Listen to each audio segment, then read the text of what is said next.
السلام علیکم، کیسے ناظرین و سامعین؟ بسم اللہ الرحمن الرحیم۔ آپ سب کو میرے چینل پر ایک مرتبہ پھر خوش آمدید۔ آج 1 اکتوبر 2023 ہے اور ڈاکٹر محمد طلحہ اسپیشلسٹ فیملی فزیشین آپ سے مخاطب ہوں، ایک نئے ویلاگ کے ساتھ، ایک نئے جذبے کے ساتھ، ایک نئی چینج کے ساتھ، ایک نئے موضوع کے ساتھ، ایک نئے ٹاپک کے ساتھ۔ امید کرتا ہوں، یقین کرتا ہوں کہ آپ سب بہت خیر و عافیت سے ہوں گے، خوشیاں خیریں لے رہے ہوں گے، خوشیاں خیریں بانٹ رہے ہوں گے۔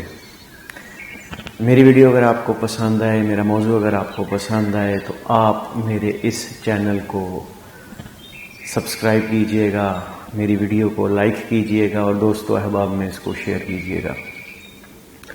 اور دوسری جو سب سے اہم آپ سے التماس ہے وہ یہ ہے کہ اپنی قیمتی رائے، اپنا فیڈ بیک کمنٹ سیکشن میں ضرور دیجیے گا۔ تو بڑھتے ہیں آج کے ٹاپک کی طرف۔ ہم نے اکثر دیکھا ہوگا کہ خدا نہ خواستہ ہمارے آس پڑوس میں، ہماری فیملی میں خدا نہ خواستہ کوئی سانحہ ہو جائے، کسی کی موت واقع ہو جائے، کسی کا بھیانک ایکسیڈنٹ یا کوئی حادثہ ہو جائے یا کوئی ایسا ایونٹ ہو جائے جو ان ایکسپیکٹڈ ہو، غیر متوقع ہو، تو ہمارے گھر کے افراد پر یا خدا نہ خواستہ ہم پر ایک ایسے اس کے دیر پا اثرات رہ جاتے ہیں کہ وہ ہماری ذہنی اور روزمرہ کی زندگی کی قابلیت کو متاثر کرنا شروع کر دیتے ہیں۔ اکثر یہ دوست و احباب کے ساتھ ہوا ہوگا، یقیناً ہوا ہوگا، یا ان کے کسی فیملی ممبر کے ساتھ ہوا ہوگا۔ ان کی دماغ کی، ان کی سوچ کی ڈائمنشن ہی تبدیل ہو جاتی ہے۔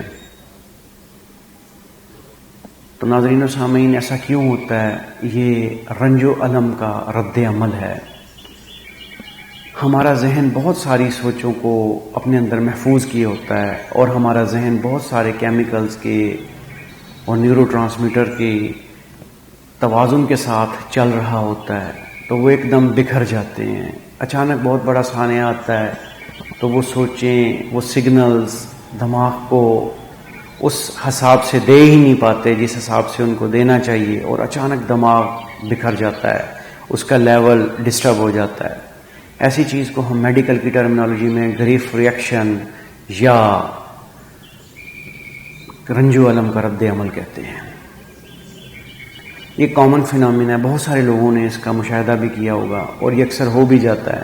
لیکن ہمارے معاشرے کے لوگ کیا کہتے ہیں؟ جی اس کے گھر گیا تھا، وہاں پہ خدا نہ خواستہ یہ سانحہ ہوا تھا، وہاں پر کوئی ہوا ایسی تھی، وہاں پر کوئی عمل ایسا تھا، کوئی اسیب تھا خدا نہ خواستہ، اور ہمارے بچے کو جو ہے نا وہ لگ گیا، یا ہماری بچی کو خدا نہ خواستہ وہ لگ گیا، یا ہمارے بہن بھائیوں کو وہ لگ گیا۔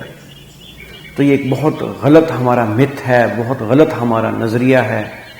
ہمیں اس سوچ کو آگے بڑھ کر شکست دینی ہے اور ہمیں اس سے آگے کا سوچنا ہے۔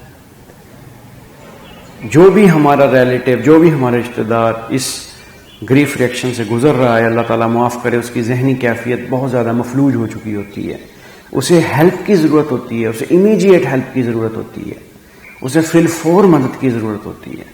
تو وہ کیسے ہم نے دینی؟ اس کو فوراً مستند ماہر نفسیات کے پاس یا مستند ڈاکٹر کے پاس لے کر جانا ہے اور اس کا علاج معالجہ شروع کرانا ہے، اس کی کاؤنسلنگ شروع کرانی ہے، اس کی سوچ بچار کو تھوڑا سا ہم نے تبدیل کرنا ہے تاکہ وہ دوبارہ اپنی نارمل دنیا میں واپس آ جائے، اور 100% وہ واپس آتا ہے۔ میں یقین کر سکتا ہوں کہ آپ کو انشاءاللہ میرا یہ ٹاپک بہت زیادہ پسند آیا ہوگا۔ تو ناظرین و سامعین، اپنا اور اپنے ساتھ رہنے والوں کا، اپنے دوست و احباب کا خیال رکھیے گا، خوش رہیے گا اور خوشیاں بانٹیے گا۔ اللہ تبارک و تعالی ہم سب کا حامی و ناصر ہو۔ پاکستان زندہ باد۔